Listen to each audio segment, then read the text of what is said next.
Salve, salve, gente boa! Eu sou o professor Euclides, essa é a Escola Teófilos. Bem-vindos ao nosso canal, bem-vindos a mais um Catequese Ponto a Ponto. E os pontos de hoje são os pontos 309 a 314, onde nós trataremos de Deus, a providência e o escândalo do mal. Bom, os textos do Catecismo da Igreja Católica, nesses pontos, nos dizem o seguinte, ponto 309. Se Deus Pai Todo-Poderoso, Criador do mundo, ordenado e bom, tem cuidado com todas as suas criaturas, por que o mal existe? A essa questão, tão premente como inevitável, tão dolorosa quanto misteriosa, não é possível dar uma resposta rápida e satisfatória. É o conjunto da fé cristã que constitui a resposta a essa questão. A bondade da criação, o drama do pecado, o amor paciente de Deus que vem ao encontro do homem pelas suas alianças, pela encarnação redentora do seu Filho, pelo dom do Espírito Santo, pela agregação da igreja, pela força dos sacramentos, pelo chamamento à vida bem-aventurada, a qual as criaturas livres são de antemão convidadas a consentir, mas a qual podem também de antemão negar-se por um mistério terrível. Não há nenhum pormenor da mensagem cristã que não seja em parte resposta ao problema do mal. Ponto 310. Mas por que é que Deus não criou um mundo tão perfeito que nenhum mal pudesse existir nele? No seu poder infinito, Deus podia sempre ter criado um mundo melhor. No entanto, na sua sabedoria e bondade infinitas, Deus quis livremente criar um mundo em estado de caminho, em status vi, para a perfeição última. Este devir implica no desígnio de Deus, juntamente com o aparecimento de certos seres, o desaparecimento de outros, o mais perfeito com o menos perfeito, a construção da natureza com as suas destruições. Com o bem físico também existe, pois, o mal físico, enquanto a criação não tiver atingido a perfeição. Ponto 311. Os anjos e os homens, criaturas inteligentes e livres, devem caminhar para o seu último destino por livre escolha e amor preferencial. Podem, por conseguinte, desviar-se. De fato, pecaram. Foi assim que entrou no mundo o mal moral, incomensuralmente mais grave que o mal físico. Deus não é, de modo algum, nem direta nem indiretamente causa do mal moral. No entanto, permite, por respeito pela liberdade de sua criatura, e misteriosamente sabe tirar dele um bem. Deus Todo-Poderoso, sendo soberanamente bom, nunca permitiria que qualquer mal existisse nas suas obras, se não fosse suficientemente poderoso e bom para do próprio mal fazer surgir o bem. Assim, como com o tempo, é possível descobrir que Deus, na sua onipotência, providência, pode tirar de um bem das consequências do mal, mesmo moral, causado pelas criaturas. Não fostes vós, de José e seus irmãos, que me fizestes vir aqui. Foi Deus. Premeditastes contra mim o mal. O desígnio de Deus aproveitou para o bem. E um povo numeroso foi salvo. Do maior mal moral jamais praticado, como foi o repúdio e a morte do Filho de Deus, causado pelos pecados de todos os homens, Deus, pela superabundância de sua graça, tirou o maior dos bens, a glorificação de Cristo e a nossa redenção. Mas nem por isso o mal se transforma em bem. Ponto 313. Tudo concorre para o bem daqueles que amam a Deus. Romanos 8:28. O testemunho dos santos não cessa de confirmar esta verdade. Assim, Santa Catarina de Sena diz que se escandalizam e se revoltam contra o que lhes acontece. Tudo procede do amor, tudo está ordenado para a salvação do homem, e não com nenhum outro fim. São Tomás Moros, pouco antes de seu martírio, consola a filha com essas palavras: nada pode acontecer que Deus não queira. E tudo o que Ele quer, por muito mal que nos pareça, é, na verdade, muito bom. Juliana de Norwich: compreendi, pois, pela graça de Deus, que era necessário ater-me firmemente à fé e crer que com não menos firmeza que todas as coisas serão para o bem. Tu shalt see thyself that all manner of things shall be well. Forte isso, não? Nós cremos firmemente que Deus é o Senhor do mundo e da história. Ponto 114. Muitas vezes, porém, os caminhos da sua providência são-nos desconhecidos. Só no fim, quando acabar o nosso conhecimento parcial e vimos Deus face a face, é que nos serão plenamente conhecidos os caminhos pelos quais, mesmo através do mal e do pecado, Deus terá conduzido a criação ao repouso deste sábado, definitivo, em vista do qual criou o céu e a terra. Olha, meus caros catequistas e catequistas, é assustador o que estes 6 pontos têm a dizer. É muito potente o tema de hoje. Mas vamos por lá. O problema do catecismo nesses pontos 309 e 314. O que ele coloca? Quais são as questões centrais aqui? Bom, primeiro ponto.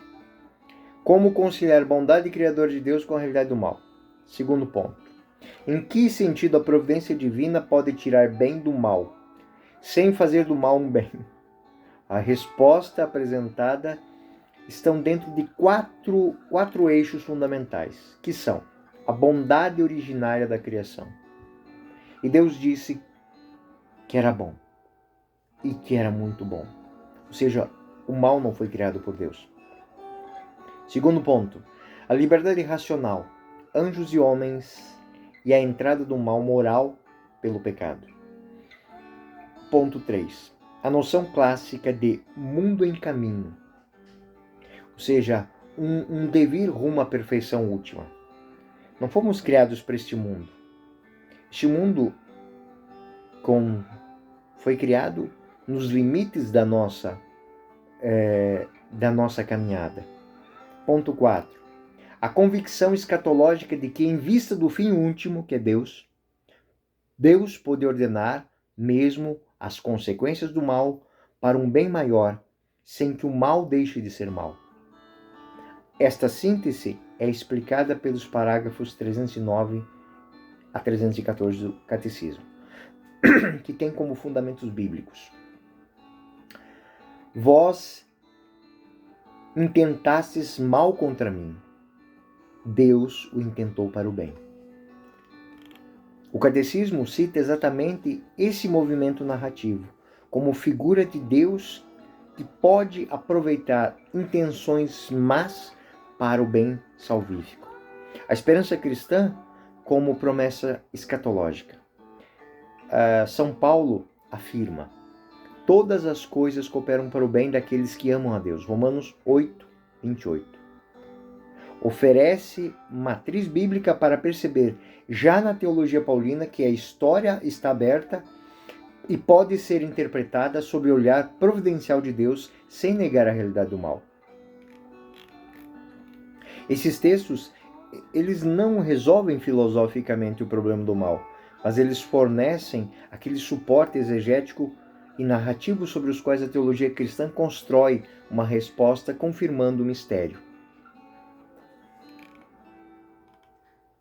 Eu posso dizer que muitos dos padres da igreja só são santos por causa dessa reflexão.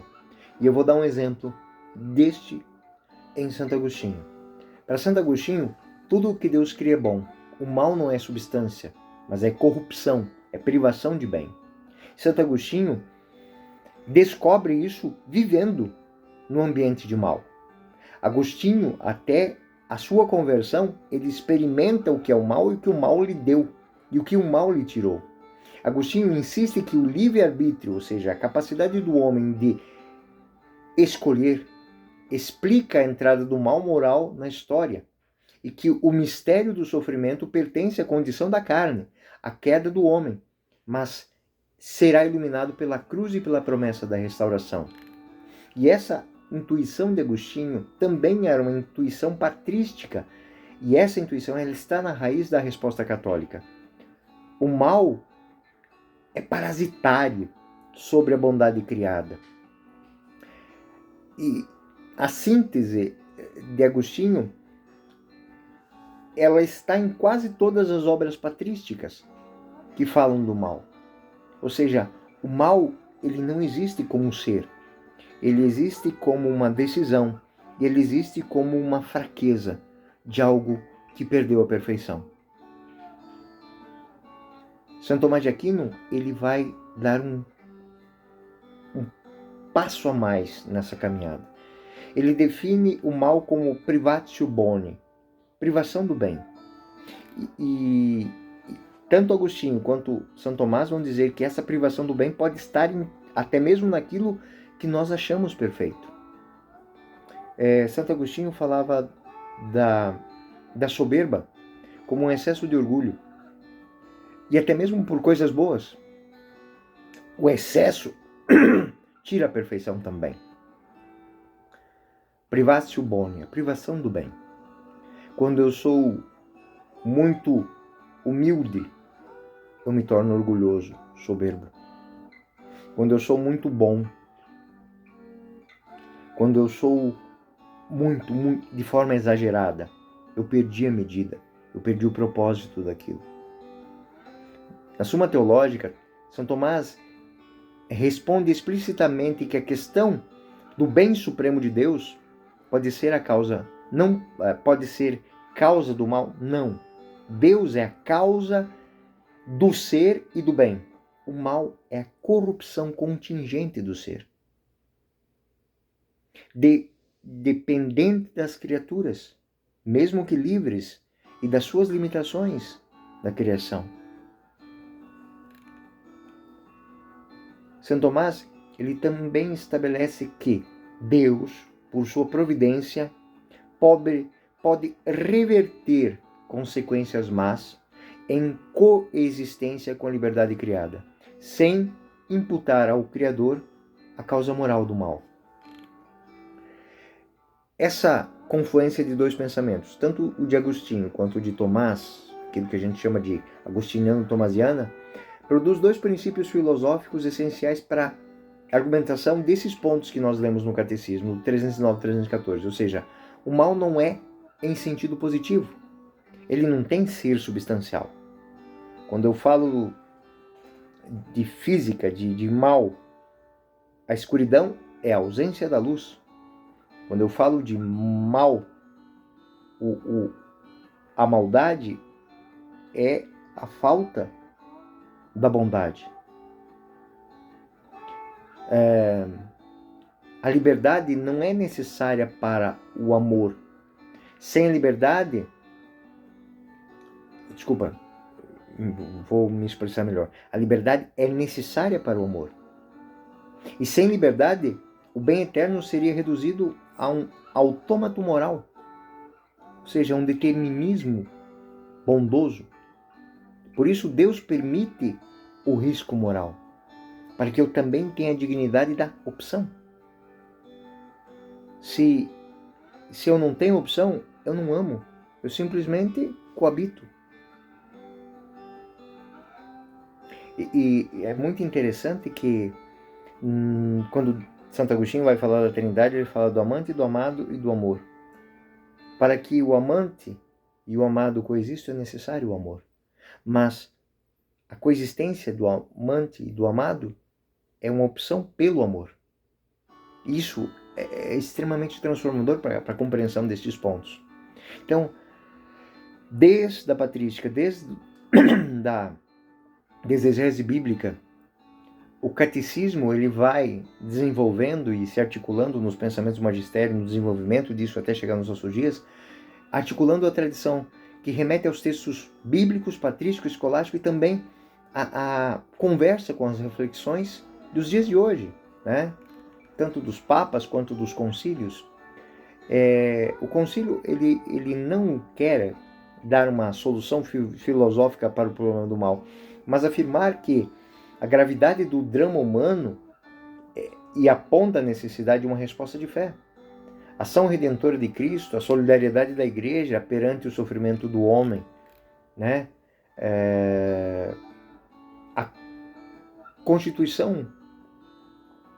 A Constituição pastoral, ela reconhece a intensidade do problema.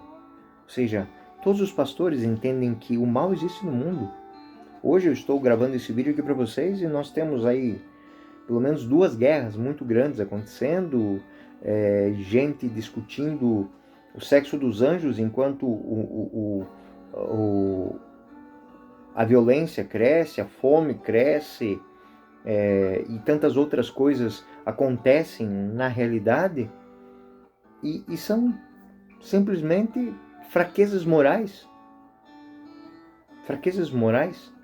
Estamos aí muitas vezes discutindo como é que vai fazer isso, como é que vai fazer aquilo, e nos esquecemos que por detrás daquilo que está sendo discutido tem vidas humanas que dependem daquilo, vão comer daquilo, vão sobreviver daquilo, vão trabalhar naquilo, e muitas vezes isso se torna uma reflexão meramente política, econômica, não passando pela vida das pessoas, pela dignidade humana. Papa João Paulo II, na Salvifici Doloris, de 1984, ele desenvolve a teologia do sofrimento, né? A dor salvífica, o sofrimento humano inscrito na condição humana caída, adquire um significado redentor em união com Cristo sofredor, né? A providência não elimina o sofrimento arbitrariamente, mas transforma quando os homens assumem comunhão com Cristo em ocasião de participação numa obra salvífica. Essa reflexão papal é citada habitualmente quando se trata de explicar como Deus tira bem do mal sem tornar o mal justo, sem justificar o mal, podemos assim dizer. Eu, para falar disso aqui, eu gosto muito da história de uma santa, né? E esta Santa Rosa de Lima. Santa Rosa de Lima, ela tinha dores de cabeça, enxaquecas muito terríveis. E no meio de uma enxaqueca dessa, ela tem uma visão do menino Jesus que vem até ela com uma bola e quer brincar. E é engraçado, nessa discussão, essa conversa entre o menino Jesus e Santa Rosa de Lima, eles fazem uma disputa. Então, quem jogar a bolinha mais alto pode fazer um pedido. Quem ganhar pode fazer um pedido. E ela diz assim, então menino Jesus joga. Menino Jesus jogou a bola alta, a bolinha foi e caiu. Santa Rosa de Lima, com aquela dor de cabeça, jogou a bola e a bola foi mais alta. Caiu. Pode fazer. E ela disse, olha, eu quero que o Senhor tire essa dor de cabeça, ela é terrível, ela está me consumindo. Ok. É isso que você quer? E a dor sumiu. E aí continuam ali e vão fazer a brincadeira de novo. Então, a Rosa, agora você joga primeiro. Eu joguei antes, você joga agora. Ela jogou a bolinha foi e caiu. E aí o menino Jesus pega a bolinha e joga. Ela sumiu e voltou. Quem ganhou? O menino Jesus. E aí o menino Jesus diz para ela: agora eu que faço o pedido. Mas eu só vou fazer esse pedido se você de fato aceitar o que eu vou pedir. Livre e espontaneamente. E aí Santa Rosa disse: sim, eu aceito. Então, eu quero que você receba de volta a dor de cabeça, a enxaqueca.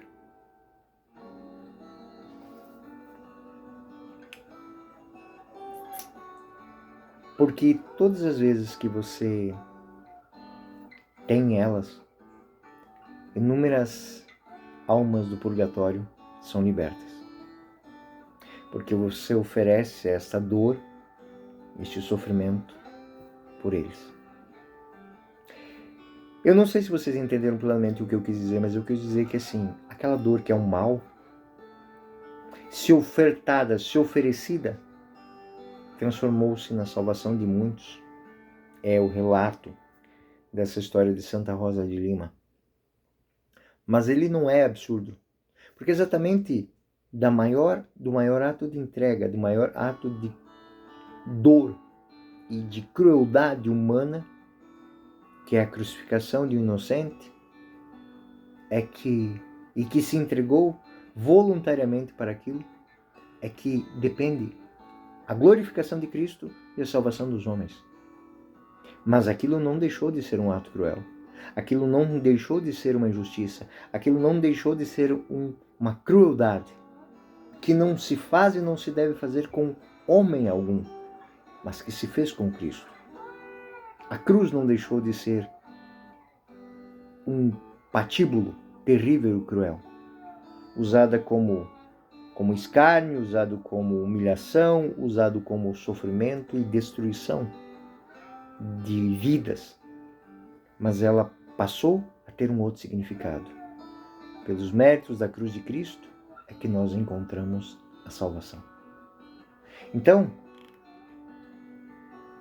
a Salvifici Doloris de João Paulo II, ela não explica o mal, não justifica o mal, não transforma o mal em bem, mas ela faz a gente entender como Deus, por sua ação providente, pode tirar do sofrimento arbitrário e transformá-lo, junto com a comunhão com Cristo, em ocasião de participação na obra salvífica. Então, esta reflexão do Papa João Paulo II, um homem que experimentou o mal, que experimentou o sofrimento, que viu o sofrimento do seu povo, viu o sofrimento dos cristãos, visitou o mundo para conhecer o sofrimento em todos os cantos do mundo. Essa reflexão, ela entende que Deus tira o bem do mal sem tornar o mal algo justificável. Do ponto de vista do catecismo, esses pontos 309 a 314, eles querem ao encontro disso. Eles sintetizam a tradição da patrística, da Bíblia, com o magistério, para oferecer uma resposta coerente com o problema do mal. E a argumentação ela é muito coerente se analisarmos da maneira correta. Então, a premissa ontológica, Deus criou o ser e a criação boa. E nós temos isso comprovado nas obras da Sagrada Escritura, nas reflexões de Agostinho e na tradição. Antropologicamente, as criaturas racionais possuem a liberdade. A liberdade implica a impossibilidade de recusar o bem. Agostinho e Tomás vão falar disso, mas também de aceitar o bem.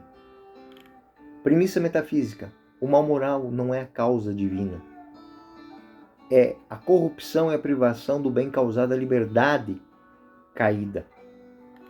Premissa providencial escatológica. Deus, em sua providência, onipotência e sábia, pode ordenar a história de modo que, mesmo das consequências do mal, extraiam-se bens maiores e o cumprimento das promessas salvíficas. José, a paixão de Cristo. Aquilo que disse José é muito forte. Não fostes vocês que me colocaram no Egito, foi Deus. Ele apenas usou uma ação má de vocês para isso. Em conclusão, o mal existe por causa da liberdade das criaturas.